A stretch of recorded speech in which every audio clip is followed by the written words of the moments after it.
Praise lord. దేవుని నామానికి స్తోత్రం కలుగును గాక. ప్రభువైన యేసుక్రీస్తు నామములో మిమ్మల్ని అందరినీ కూడా ఈ సమృద్ధి జీవమైన కార్యక్రమానికి ఆహ్వానిస్తున్నాను. మరి దినాన్న విశ్వాసులుగా మరి ఒక ప్రాముఖ్యమైన విషయాన్ని, ఏ విషయం మనం తెలుసుకోవాలో దాన్ని మీతో పంచుకోవాలని ఆశిస్తున్నాను. దేవుని యొక్క వాక్యంలో యూదా రాసిన పత్రిక 11వ అధ్యాయంలో మనము విశ్వాసులుగా కయీను నడిచిన మార్గంలో మనము నడవకూడదు అని ఇక్కడ వ్రాయబడింది. అలాగే యోహాను రాసిన మొదటి పత్రిక 3వ అధ్యాయము 12వ వచనంలో మనము కయీను వంటి వారమై ఉండరాదు అని చాలా స్పష్టంగా తెలియచేయడం జరుగుతున్నది. అయితే మరి దీనికి అర్థం ఏంటి? మరి విశ్వాసులుగా ఈ కయీను నడిచిన మార్గంలో విశ్వాసులుగా లేక దేవుని సేవకులుగా మనము వెళ్ళకూడదు, మనం ప్రయాణించరాదు అని ఇంత స్పష్టంగా మరి ప్రభువు సంఘానికి తెలియచేస్తున్నప్పుడు మరి ఈ విషయం గురించి ఈ రోజున మరి మనం ధ్యానం చేద్దాం. మరి కయీను ఏ మార్గంలో నడిచాడు, మరి ఎటువంటి పర్యవసానాలు ఎదుర్కోవాల్సి వచ్చింది, ఎటువంటి ఫలితాలు పొందుకున్నాడో చూద్దాం. అలాగే ఈ దినాన మనం విశ్వాసులుగా కయీను మార్గంలో నడవకుండా మరి ఏ మార్గంలో కూడా ప్రయాణించాలో మీతో పంచుకోవాలని ఆశిస్తూ ఉన్నాను. గమనించండి, మొట్టమొదటిగా మరి కయీను గురించి ఏం రాయబడిందంటే యోహాను రాసిన మొదటి పత్రిక 3వ అధ్యాయము 12వ వచనంలో మనము కయీను వంటి వారమై ఉండరాదు, వాడు దుష్టుని సంబంధి అయి తన సహోదరుని చంపెను అని వ్రాయబడింది. మొట్టమొదటిగా ఈ కయీను నడిచిన మార్గము ఏంటిది అని మనం చూస్తే, కయీను ఎవరు అని మనం ఆలోచిస్తే కయీను దుష్టుని సంబంధి అని మరి మనం చూస్తూ ఉన్నాం. కయీను అపవాది సంబంధి అని మరి మనం చూస్తూ ఉన్నాం.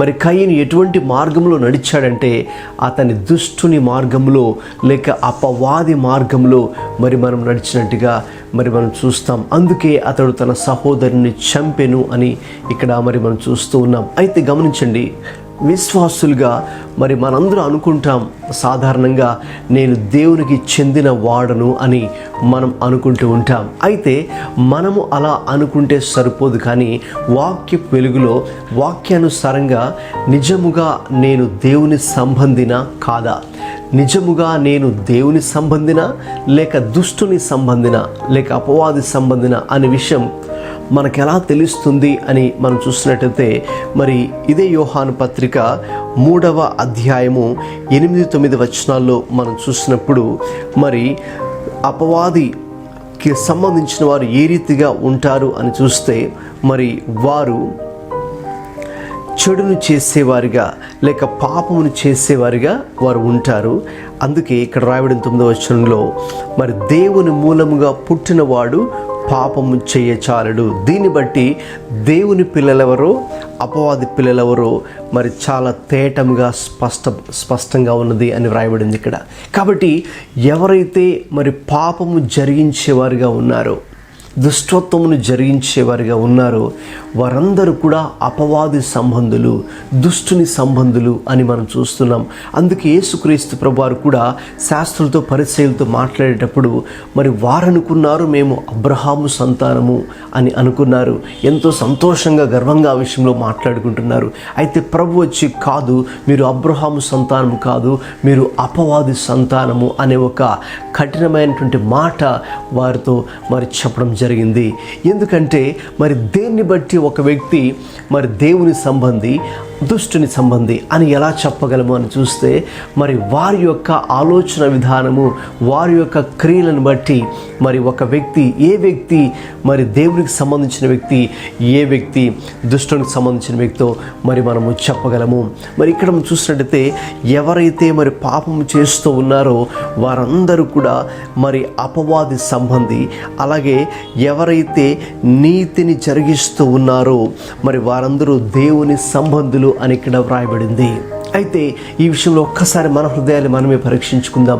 నేను నా జీవితంలో నేను పాపము జరిగించే వ్యక్తిగా ఉన్నానా, పాపం చేస్తున్నటువంటి వ్యక్తిగా ఉన్నానా, లేక పాపంలో కొనసాగే వ్యక్తిగా ఉన్నానా, లేక నేను నీతిని జరిగించే వ్యక్తిగా ఉన్నానా అని ఒక్కసారి మనం పరీక్షించుకోవాలి. ఎప్పుడైతే నీవు నేను గనక ఒకవేళ పాపము దుష్టత్వాన్ని జరిగించే వ్యక్తులుగా ఉంటే మనం గ్రహించాలి, మనము దేవునికి సంబంధించిన వారము కాము. ఒకవేళ మనం పైకి విశ్వాసులని, క్రైస్తవులని, లేక సేవకులని ఎన్నో పదాలుగా మనం చెప్పుకోవచ్చు. అయితే దేవుని దృష్టిలో మనము ఆయనకు చెందిన వారము కాము, మనం దుష్టునికి చెందిన వారమే. అయితే నీవు నేను నిజముగా దేవునికి సంబంధించిన వారుగా ఉండాలి అంటే మనము నీతిని జరిగించేవారుగా ఉండాలి. అనగా మనము దేవుని చిత్త ప్రకారంగా మన జీవితాల్లో నడుచుకునే వారిగా ఉండాలి అని దేవుని యొక్క వాక్యం సెలవిస్తుంది. గమనించండి, ఈ కయీను మార్గమున మీరు నడవకండి అని దేవుని వాక్యం ఇంత ఖచ్చితంగా చెబుతున్నప్పుడు ఏంటి ఈ కయీను మార్గం అంటే, కయీను ఈ యొక్క దుష్ట మార్గములో నడిచినట్టుగా మనం చూస్తున్నాం. కయీను ఎవరికి చెందిన వాడు అని చూస్తే కయీను దుష్టుని సంబంధి, కయీను అపవాది సంబంధి అని ఇక్కడ రాయబడింది. రెండవదిగా మనం గమనించినట్లయితే ఇదే 1 యోహాను పత్రిక 3:12లో కయీను యొక్క క్రియలు, తన క్రియలు చెడ్డవిగా ఉన్నాయి అని చాలా స్పష్టంగా రాయబడింది. కయీను యొక్క క్రియలు చెడుగా ఉన్నాయి. ఇప్పుడు కయీను నడిచిన మార్గమును మీరు నడవకుడి అని దేవుని వాక్యం సెలవించినప్పుడు దాని అర్థం ఏంటంటే మీ క్రియలు చెడుగా ఉండకూడదు అని దాని అర్థం.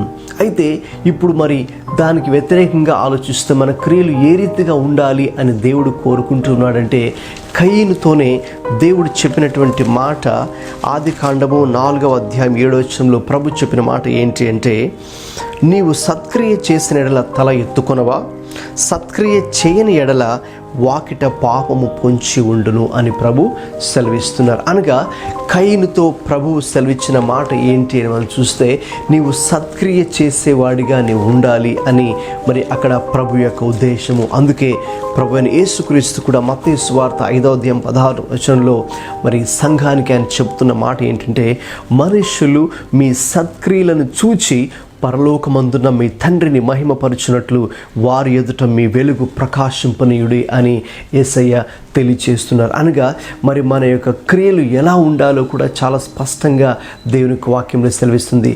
కయీను వలె మన క్రియలు చెడ్డవిగా ఉండకూడదు, కానీ దేవుడు కోరుకుంటుంది ఏంటి అనగా మన క్రియలు మంచివిగా, సత్క్రియలుగా ఉండాలి అని దేవుడు కోరుతున్నారు. ఎందుకు మన క్రియలు సత్క్రియలుగా ఉండాలంటే తద్వారా ప్రజలు ఆ సత్క్రియలను చూచి దేవుని యొద్దకు వచ్చినట్లు, దేవుని మహిమపరిచినట్లు అవి ఎంతో సహకరిస్తాయి. అందుకే పేతురు రాసిన 1 పత్రిక 2:12 కూడా ఈ మాట వ్రాయబడింది. అన్యజనులు మిమ్మును ఏ విషయంలో దుర్మార్గులను దూషింతురో ఆ విషయంలో వారు మీ సత్క్రియలను చూచి వాటిని బట్టి దర్శన దినమున దేవుని మహిమపరచునట్లు వారి మధ్యన మంచి ప్రవర్తన గలవారే ఉండవల్లని మిమ్మల్ని బతిమాలు కొనుచున్నాను అని ఇక్కడ వ్రాయబడింది. అందుకే అన్యజనులు సైతం దేవుని యొద్దకు రావాలి అంటే, వారు కూడా దేవుని ప్రేమను తెలుసుకోవాలంటే విశ్వాసులుగా ఉన్న మనము మన క్రియలు సత్క్రియలుగా ఉండాలి అని దేవుడు కోరుకుంటూ ఉన్నాడు. సత్క్రియల ద్వారా మనం రక్షణ పొందలేము, కానీ రక్షణ పొందిన తర్వాత ఇక మన ప్రవర్తన, మన క్రియలు ఎలా ఉండాలో చాలా స్పష్టంగా దేవుని వాక్యం సెలవిస్తుంది. అది మన క్రియలు సత్క్రియలుగా ఉండాలి అని ప్రభు కోరుతూ ఉన్నారు. ఇక మూడవదిగా మనం గమనించినట్లయితే హెబ్రీయులకు రాసిన పత్రిక 11:4 ప్రకారం చూసినప్పుడు కయీను నడిచిన మార్గము ఎటువంటిది అంటే, కయీను ప్రభువుకి శ్రేష్టమైనటువంటి బలి అర్పించలేదు అని మనం చూస్తున్నాం. హెబ్రీ పత్రిక 11:4 రీతిగా రాయబడింది. విశ్వాసమును బట్టి హేబెలు కయీను కంటే శ్రేష్టమైన బలి దేవునికి అర్పించను. అనగా ఇక్కడ మనము కయీను గురించి ఆలోచించినప్పుడు కయీను శ్రేష్టమైనటువంటి బలి లేక అర్పణ దేవునికి సమర్పించలేదు అని చూస్తున్నాం. అలాగే మరి ఇక్కడ హేబెలేము విశ్వాసమును బట్టి ఆయన మరి బలి అర్పించాడు అని వ్రాయబడింది. అనగా దానికి అర్థము కయ్యనులో విశ్వాసము లేదు. మొట్టమొదటిగా దేవుని యందు విశ్వాసము లేదు అని మనం గ్రహించాలి. ఆయన దేవుని నమ్మలేదు అని మరి మనం గ్రహించాలి. రెండవదిగా మరి కయ్యను ఎందుకు అటువంటి శ్రేష్టమైనటువంటి బలి అర్పణ అర్పించలేకపోయాడంటే ఆయన దేవుడు తనకు తెలియచేసినటువంటి చిత్త ప్రకారము అతడు నడుచుకోలేదు. దేవుని యొక్క చిత్తానికి ఆయన ప్రాధాన్యత ఇవ్వలేదు. అనగా దేవుడు కోరుకుంటున్నట్టుగా, దేవుడు ఆశించినట్టుగా, దేవుడు ఆజ్ఞాపించినట్టుగా ఆ దేవుని యొక్క చిత్తమునకు అతడు ప్రాధాన్యత ఇవ్వలేదు అని మనం గ్రహించాలి. ఇక మూడవదిగా ఇక కయ్యను విషయంలో, ఆ అర్పణ విషయంలో మనం ఆలోచిస్తే దేవుడు కోరుకుంటున్నటువంటి అర్పణ అతడు అర్పించలేదు కాబట్టి దేవునికి అవిధేయత చూపించాడు అని మరి మనము గ్రహించాలి. గమనించండి, నీవు నేను కూడా ఈ రోజుల్లో ప్రభువుకి శ్రేష్టమైన బలి ఎలా అర్పించగలం? నీవు నేను కూడా ప్రభువుకి మరి అంగీకారమైనటువంటి ఆ యొక్క అర్పణ ఏ రీతిగా అర్పించగలమంటే మొట్టమొదటిగా దేవుని యందు మనం విశ్వాసము కలిగి ఉండుట ద్వారా. ఎందుకంటే విశ్వాసం లేకుండా దేవునికి ఇష్టడై ఉండుట అసాధ్యము అని దేవుని యొక్క వాక్యం సెలవిస్తుంది. కాబట్టి మరి మనము విశ్వాసమును కలిగి ఉండాలి. ఇక రెండవదిగా మనము దేవుని చిత్తానికి ప్రాధాన్యత ఇచ్చేవారిగా ఉండాలి. దేవుని చిత్తాన్ని గ్రహించేవారిగా ఉండాలి. దేవుడు ఒక విషయాన్ని ఆయన మనకు తెలియచేసినప్పుడు, ఆయన బయలుపరిచినప్పుడు మరి దానికి మనం ప్రాధాన్యత ఇచ్చి దేవుని యొక్క చిత్తము మరి దేవుడు కోరుకుంటున్నట్టుగానే మనం జరిగించాలి. అంతేగాని మన సొంత ఇష్ట ప్రకారంగా చేయకూడదు. కయ్యను తన సొంత ఇష్ట ప్రకారంగా నడుచుకున్నట్టుగా మనం చూస్తూ ఉన్నాం. అయితే మరి మనం ఆ రీతిగా మన సొంత ఇష్టాన్ని మనం నెరవేర్చుకునేవారుగా, లేక మన ఇష్ట ప్రకారంగా మనం జరిగించేవారుగా ఉండకుండా దేవుని చిత్త ప్రకారంగా, లేక ఆయన దేవుని చిత్తాన్ని దేవుడు తన వాక్యంలో బయలుపరిచి ఉన్నట్టుగానే మనం ప్రతిదీ కూడా చేయాలి. అలాగే ప్రవర్తించాలి, అలాగే మాట్లాడాలి, అలాగే నడుచుకోవాలని దేవుని వాక్యం తెలియజేస్తుంది. ఇక మూడవదిగా మరి దేవునికి మనము ఇష్టమైన బలిని ఏ రీతిగా అర్పించగలమంటే మరి మనము ఆయన మాటకు విధేయత చూపుట ద్వారా, ఆయన మాటను గైకొనుట ద్వారా మనము దేవుని చిత్తానికి మరి మనము గ్రహించేవారిగా, దాన్ని జరిగించేవారిగా ఉంటాం. అప్పుడు మనము అర్పించే ప్రతి అర్పణ దేవుడు అంగీకరిస్తాడు. అప్పుడు దేవుడు మన జీవితాన్ని అంగీకరిస్తాడు. మన హృదయాన్ని దేవుడు మరి ఆయన అంగీకరించి మన జీవితం మీద ఆయన అద్భుతమైన ఆశీర్వాదాన్ని మన మీద ఉంచే దేవుడై ఉన్నారు. గమనించండి. ఇక అలాగే కయ్యను మార్గము, ఏది కయ్యను మార్గము మరి కాదు, లేక ఏది ఏ మార్గంలో ఆయన నడుచుకున్నాడు అని మనం తర్వాత చూసినట్టయితే మరి ఆది కాండము 4వ అధ్యాయము 5వ వచనం అలాగే 8వ వచనం ప్రకారం మరి మనం చూసినప్పుడు మరి కయ్యను ఎటువంటి మార్గంలో నడిచాడు, ఆయన గుణం ఏ రీతిగా ఉన్నది, ఆయన ప్రవర్తన, ఆయన మాటలు ఏ రీతిగా ఉన్నాయంటే కయ్యను శరీర క్రియలు కలిగిన వ్యక్తిగా మరి మనం చూస్తూ ఉన్నాము. మరి ఎప్పుడైతే మరి హేబెలు తన సహోదరుడైనటువంటి హేబెలు యొక్క అర్పణ ప్రభు అంగీకరించాడో మరి ఆ యొక్క విషయాన్ని చూసి మరి ఎప్పుడైతే దేవుడు అతని అర్పణను లక్ష్య పెట్టలేదో కయ్యను మిక్కిలి కోపము గలవాడై అని ఆది కాండము 4వ అధ్యాయము 5వ వచనంలో మనం చూస్తాం. అతడు ఇక మిక్కిలి కోపముతో ఇక తర్వాత ఆ విషయం ఎప్పుడైతే దానికి అవకాశం ఇచ్చాడో ఇక ఆయనలో ఇక తన సహోదరుడి మీద ఈర్ష్య, పగ, ద్వేషము, కక్ష ఎంతవరకు అంటే ఇక అతన్ని చంపేయాలి అనే ఒక ఆలోచన వచ్చేంత వరకు అతనిలో ఈ శరీర కార్యాలు అన్నీ కూడా పనిచేసినట్టుగా మనం చూస్తున్నాం. చివరికి అతను అనుకున్నట్టుగానే తన సహోదరుని ఒకానొక రోజున మరి ఆ యొక్క పొలములో మరి చంపివేయడం జరిగింది. మరి గమనించండి, ఈ రీతిగా మరి కయ్యను మరి తన జీవితం అంతా కూడా ఇటువంటి శరీర కార్యములు కలిగి అతడు జీవించినట్టుగా మరి మనం చూస్తూ ఉన్నాం. అయితే విశ్వాసులుగా ప్రభువు ఏం కోరుతున్నారంటే మరి మనము విశ్వాసులలో శరీర కార్యాలు మరి అవి పని చేయకూడదు అని ప్రభు కోరుతున్నాడు. అందుకే గలతీయులకు రాసిన పత్రిక 5వ అధ్యాయము మనం 19వ వచనం నుంచి 22 వరకు కూడా చూస్తే అక్కడ శరీర కార్యాలు చాలా స్పష్టమైనవని చెబుతూ కలహములు, క్రోధములు, కక్షలు, భేదములు ఇవన్నీ మొదలగునవి చాలా విషయాలు అందులో ఉన్నాయి. ఇవన్నీ కూడా ఈ శరీర కార్యాలు ఎవరిలో ఉన్నాయంటే కయీనులో ఉన్నాయి. కాబట్టి కయీను నడిచిన మార్గం ఎటువంటిదంటే కయీను శరీరానుసారంగా అతడు నడుచుకున్నాడు. అయితే విశ్వాసులుగా మరి ఇక్కడ 2 దారులు మనకు కనిపిస్తున్నాయి. అందుకే ఇక్కడ మరి మనము 16వ వచనం గలతీ పత్రిక 5వ అధ్యాయం 16లో చూసినప్పుడు ఇక్కడ 2 మార్గాల గురించి ప్రభు మాట్లాడుతున్నారు. ఒకటి శరీరానుసారంగా నడుచుకునే మార్గము, మరి ఒకటి ఆత్మానుసారంగా నడుచుకునే మార్గము. శరీరానుసారం నడుచుకునే వారిలో ఈ శరీర క్రియలకు సంబంధించిన లక్షణాలన్నీ కూడా మనకు అనిపిస్తాయి. అయితే విశ్వాసులుగా మనం అందులో నడుచుకోకూడదు, ఎందుకంటే కయీను అందులో నడుచుకున్నాడు. ఇప్పుడు మరి మనము ఆ మార్గంలో వెళ్ళకూడదు. కానీ అయితే మనము ఏ మార్గంలో వెళ్ళాలి అని దేవుని వాక్యం సెలవిస్తుందంటే మరి మనము ఆత్మ ఫలముల మార్గములో మనము ప్రయాణం చేయాలి. ఏంటి ఆ ఆత్మ ఫలములు అని చూస్తే గలతీ పత్రిక 5వ అధ్యాయము 22లో మరి ఆత్మ ఫలం ఏమనగా ప్రేమ, సంతోషము, సమాధానము, దీర్ఘశాంతము, దయాళుత్వము, మంచితనము, విశ్వాసము, సాత్వికము, ఆశా నిగ్రహము అనే ఈ యొక్క లక్షణాలు మనం కలిగి ఆత్మానుసారంగా నడుచుకోవాలి అని దేవుని యొక్క వాక్యము తెలియజేస్తుంది.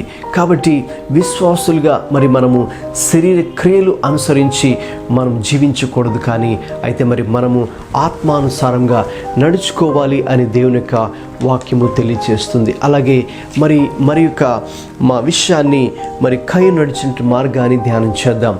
ఆదికాండము 4వ అధ్యాయము 9వ వచనం ప్రకారం మరి మనం చూసినప్పుడు మరి కయీను ఎటువంటి స్వభావం గలవాడంటే మరి కయీను అబద్ధములు చెప్పే వ్యక్తిగా ఉన్నాడు.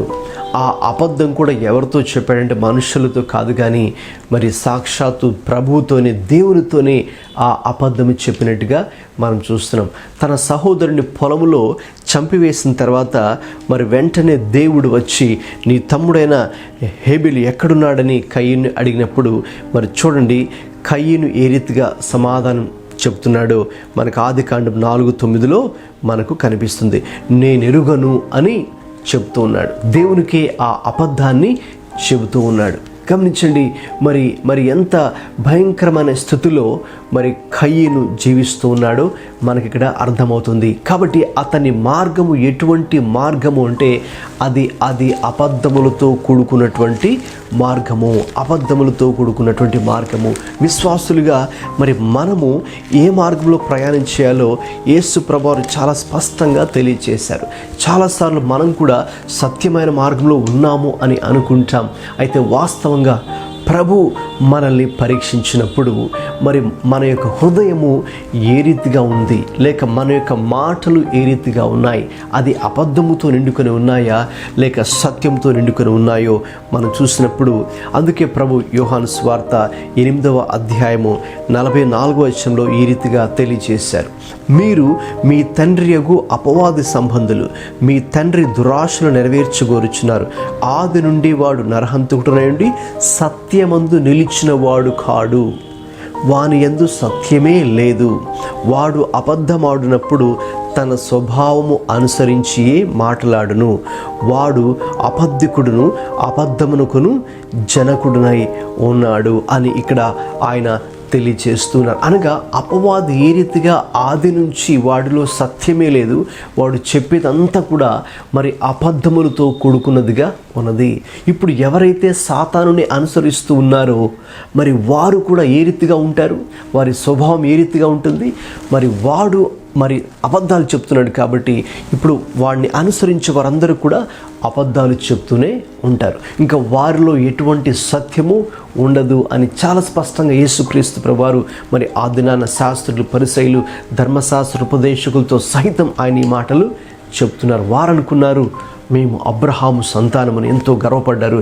కానీ ప్రభు వచ్చి లేదు, మీరు అపవాది సంబంధులు, ఎందుకంటే మీలో సత్యమే లేదు, ఎందుకంటే మీరు అనుసరించేది సాతానుని. కాబట్టి వాడిలో సత్యమే లేదు, వాడు చెప్పేదంతా కూడా, ఆలోచించేదంతా కూడా అబద్ధములతో కూడుకున్నదే అని రాయడం జరిగింది. గమనించండి, విశ్వాసులుగా మరి ఈ దినాన మరి మనలో సత్యం ఉన్నదా, లేక మరి మనం కూడా అబద్ధాలు చెబుతూ ఉన్నామా అనేది ఒకసారి మనం పరిశీలించినట్టయితే, అందుకే దేవుని యొక్క వాక్యంలో ఎఫెసీ పత్రిక 4వ అధ్యాయము 25వ వచనంలో ఈ రీతిగా వ్రాయబడింది, మనము ఒకరికొకరము అవయవములై ఉన్నాం గనుక మీరు అబద్ధమాడుట మాని ప్రతి వాడును తన పొరుగువానితో సత్యమే మాట్లాడవలెను అని ఇక్కడ వ్రాయబడింది. అనగా మరి మన జీవితంలో అబద్ధములాడుట మాని మరి ఎల్లప్పుడూ కూడా మరి మనము సత్యమే మాట్లాడవలెను అని దేవుని యొక్క వాక్యము సెలవిస్తుంది. గమనించండి, మరి మనము సత్యము అయినటువంటి ప్రభువుని యేసుక్రీస్తు అనుసరిస్తుండగా మరి మన మాటలు ఏ రీతిగా ఉన్నాయి? దినాన మనం అబద్ధాలు చెబుతూ ఉన్నామా, లేక సత్యమునే ఎల్లప్పుడూ మాట్లాడుచు ఉన్నామా? ఒక్కసారి మరి మనం పరిశీలించుకోవాలి. ఒకవేళ మనం కూడా అబద్ధాలు చెబుతూ జీవిస్తున్నట్లయితే మనం ఎవరి మార్గంలో ఉన్నామని అనుకోవాలంటే, కయ్యూను నడిచిన మార్గంలోనే మనం కూడా నడుస్తున్నాం. అది అబద్ధములతో కూడుకున్నటువంటి మార్గము. అయితే ప్రభు అందులో నుంచి మనం బయటకు వచ్చి సత్యాన్ని అనుసరించాలని ప్రభు కోరుకుంటున్నాడు. గమనించండి, కయ్యూను నడిచిన మార్గము. ఇంకొక విషయం గురించి మరి మనము ధ్యానం చేద్దాం. ఆదికాండము 4వ అధ్యాయము 9వ వచనాన్ని మనం ఒకసారి పరిశీలించినప్పుడు, మరి ఎప్పుడైతే కయ్యూను తన సహోదరుని పొలంలో చంపివేశాడో, ప్రభు వచ్చి నీ తమ్ముడైన హేబెలు ఎక్కడున్నాడు అని దేవుడు అడిగినప్పుడు కయ్యూను ఏమని సమాధానం చెప్పాడంటే, నేను ఎరుగను, నా తమ్ముడికి నేను కావలివాడనా అనెను. అనగా ఆ విషయంలో మనకేం కనిపిస్తుందంటే, మరి కయ్యూనులో దేవుని భయము లేదు, లేక కయ్యూనులో దేవుని ఇక్కడ మనం చూసినప్పుడు మరి కయ్యూను గమనించండి, దేవునితో ఏ రీతిగా మాట్లాడుతున్నాడు. దేవుడు వచ్చి నీ తమ్ముడైన హేబెలు ఎక్కడ ఉన్నాడు అని అడిగినప్పుడు కయ్యూను చెప్పే సమాధానం ఏంటంటే, నేను ఎరుగను, నా తమ్ముడికి నేను కావలివాడనా అని అడుగుచూ ఉన్నాడు. గమనించండి, ఎలా సమాధానం చెప్తున్నాడంటే, తనలో ఏమాత్రము దేవుడంటే భయము భక్తి అతనిలో లేవు. గమనించండి, చాలా చాలా భయంకరమైనటువంటి పరిస్థితి. తనలో ఏమాత్రము భయము భక్తి లేవు అనే విషయం మనకి చాలా స్పష్టంగా ఇక్కడ మరి మనకు కనిపిస్తుంది. అయితే ఇది ఇప్పుడు ఒకసారి ఈ విషయాన్ని మన జీవితానికి అన్వయించుకుంటే, మరి మనము విశ్వాసులుగా ఏ రీతిగా మరి మనం ఉండాలి అని మనం ఆలోచించినప్పుడు, అందుకే దేవుని యొక్క వాక్యంలో సామెతల గ్రంథము 8వ అధ్యాయము 13వ వచనంలో ఈ రీతిగా వ్రాయబడింది, యెహోవా యందు భయభక్తులు కలిగి ఉండుట చెడుతనము నసహించుకొనుటయే, గర్వము, అహంకారము, దుర్మార్గత, కుటిలమైన మాటలు నాకు అసహ్యములు అని ఇక్కడ రాయబడింది. గమనించిన మరి మన జీవితాల్లో మరి ఈ యొక్క నిజంగా మరి మనం గనక ఈ యొక్క చెడు మాటలను, కుటిలమైన మాటలను, మరి గర్వము, అహంకారం, దుర్మార్గత, చెడుతనమును అసహించుకోవాలి అంటే నిజంగా మనం ఏది కలిగి ఉండాలి? యెహోవా యందు భయభక్తులు కలిగి ఉండాలి. ఇక్కడ కయ్యూను యెహోవా యందు భయభక్తులు కలిగి లేడు కాబట్టి మరి తన జీవితంలో ఈ చెడుతనము, గర్వము, అహంకారము, దుర్మార్గత, కుటిలమైన మాటలు ఇవన్నీ కూడా అతనిలో కనిపిస్తున్నాయి. గమనించండి దేవుని బిడ్డలారా, మరి నీవు నిజంగా దేవుని యందు భయభక్తులు కలిగి ఉన్నావా? ఒకసారి నేను నీవే పరీక్షించుకో. విశ్వాసులను మనం చెప్పుకుంటున్నాం, అయితే నిజముగా మన ప్రభు యందు మనం భయభక్తులు కలిగి ఉన్నామా? అలాగే 14వ అధ్యాయము 27వ వచనంలో సామెతల గ్రంథంలో ఈ రీతిగా వ్రాయబడి ఉంది, యెహోవా యందు భయభక్తులు కలిగి ఉండుట జీవపు ఊట, అది మరణ పాశములలో నుండి విడిపించును అని వ్రాయబడింది. మరి మనం విశ్వాసులుగా దేవుని యందు భయభక్తులు కలిగి ఉండాలని దేవుడు ఆశిస్తున్నాడు. అందుకే దేవుడు ఎప్పుడు కూడా ఇశ్రాయేలుతో ఆయన చెప్పినటువంటి మాట ఏంటి అని మనం చూసినట్లయితే, ద్వితీయోపదేశకాండము 10వ అధ్యాయము 12వ వచనంలో ఈ రీతిగా వ్రాయబడింది, కాబట్టి ఇశ్రాయేలు నీ దేవుడైన యెహోవాకు భయపడి ఆయన మార్గములన్నిటిలో నడుచుచు ఆయనను ప్రేమించి నీ దేవుడైన యెహోవాను నీ పూర్ణ మనస్సుతోనూ నీ పూర్ణ ఆత్మతోనూ సేవించి అని వ్రాయబడింది. కాబట్టి దేవుడు తన ప్రజలకు, దేవుడు సంఘానికి, దేవుడు తన సార్వత్రిక సంఘానికి చెప్పుచున్న మాట ఏంటంటే, మనము ఎల్లప్పుడూ కూడా ఆయన యందలి భయభక్తులను కలిగి ఉండాలని వ్రాయబడింది. ఎప్పుడైతే మనం వాటిని విడిచిపెడతామో అప్పుడు మనకు తెలియకుండానే దుర్మార్గతలోకి, కుటిలమైన మాటలలోకి, మరి అసహ్యమైనటువంటి మరి భయంకరమైనటువంటి కార్యములు చేయడంలోకి మనము వెళ్ళిపోతాము అని దేవుని యొక్క వాక్యము తెలియచేస్తుంది. కయ్యను ఆ మార్గంలోనే ఉన్నాడు. గమనించండి, అది చాలా ప్రమాదకరమైనటువంటి మార్గము. అలాగే మరి దేవుని యొక్క వాక్యంలో మరి మనం చివరిగా కయ్యను ఏ మార్గంలో నడిచాడో మనం కనుక చూసినట్టయితే ఇదే ఆదికాండము 4వ అధ్యాయము 9వ వచనం ప్రకారము మరి మనం చూసినప్పుడు మరి దేవునితో కయ్యను చెప్పే సమాధానం ఏంటంటే, మరి నీ తమ్ముడు ఎక్కడున్నాడని దేవుడు ప్రశ్నించినప్పుడు దానికి సమాధానంగా కయ్యను ఏం చెప్పాడు? నేను ఎరుగను, నా తమ్ముడికి నేను కావలివాడనా అని వ్రాయబడింది. ఈ మాటల్లో మనకేం కనిపిస్తుందంటే, కయ్యను మరి తన మాటలలో, తన ప్రవర్తనలో, తన జీవితం అంతటిలో కూడా ఆయన నిర్లక్ష్యము, అజాగ్రత్త, అశ్రద్ధ కలిగి ఉన్నాడు అని ఇక్కడ మరి మనకు కనిపిస్తుంది.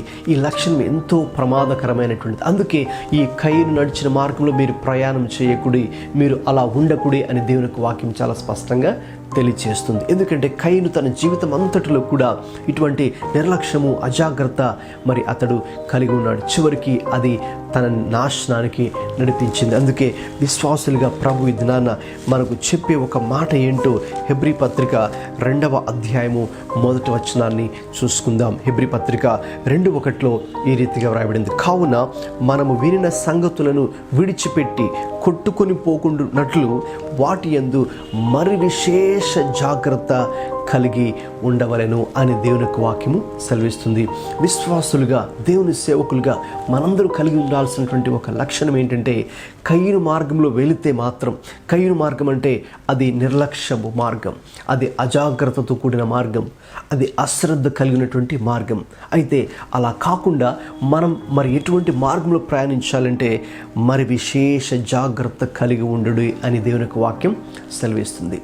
దేవుని విషయంలో, ఆత్మీయ సంగతుల విషయంలో, ప్రభు యొక్క వాక్యం విషయంలో, ప్రభు మనతో మాట్లాడుతున్న విషయాల్లో, ఇవన్నీ కూడా ప్రభు ప్రతిరోజు మనకు నేర్పిస్తున్న విషయాలను బట్టి మరి మనం ఏ రీతిగా జీవించాలంటే మనలో నిర్లక్ష్యం ఉండకూడదు, అశ్రద్ధ ఉండకూడదు, అజాగ్రత్తతో ఉండకూడదు. కానీ మరి మనము మరి విశేష జాగ్రత్త కలిగి ఉండాలి అని దేవునికి వాక్యము తెలియచేస్తుంది. అంటే ఏదో కొంత జాగ్రత్త కాదు, కానీ మరి విశేషమైన జాగ్రత్త కలిగి మనం జీవిస్తేనే మరి మన రక్షణను కాపాడుకొని దేవుని నిజముగా సంతోషపెట్టగలం.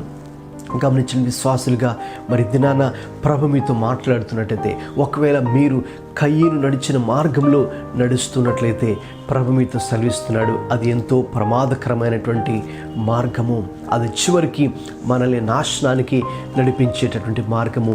అయితే మరి మనము అలాగ నడుచుకోకుండా మరి మనము ప్రభు మార్గంలో నడవాలని, దేవుని మార్గాల్లో నడవాలని, దేవుని వాక్యము మనకు చెప్పినటువంటి ఆ మార్గాల్లో నడవాలని ప్రభు ఈ దినాన్న కోరుకుంటున్నాడు. కాబట్టి ఒకవేళ ఈ దినాన్న ఈ సందేశాన్ని విన్న మీరు, ప్రభు ఏ విషయంలో అయితే మీతో మాట్లాడి ఉన్నారు, మరి ఒకవేళ పరిశుద్ధాత్మ దేవుడు కొన్ని విషయాలు మీకు చూపిస్తూ ఉంటే ఆ విషయాలు కయ్యను మార్గాన్ని బట్టి మీరు పశ్చాత్తాపడండి. మరి పశ్చాత్తాపడి ప్రభు కొరకు మనల్ని మనం సమర్పించుకొని ప్రభు దగ్గర క్షమాపణ అడిగి ఆయన కృపను పొందుకొని ప్రభువులో ముందు కొనసాగుదాం. ప్రార్థన చేసుకుందాం. ప్రేమగల తండ్రి, మహాపరిశుద్ధుడా, ప్రభా, మరి దినాన్న ఈ యొక్క కయ్యను నడిచిన మార్గం గురించి దేవా మీరు మాకు తెలియచేశారు.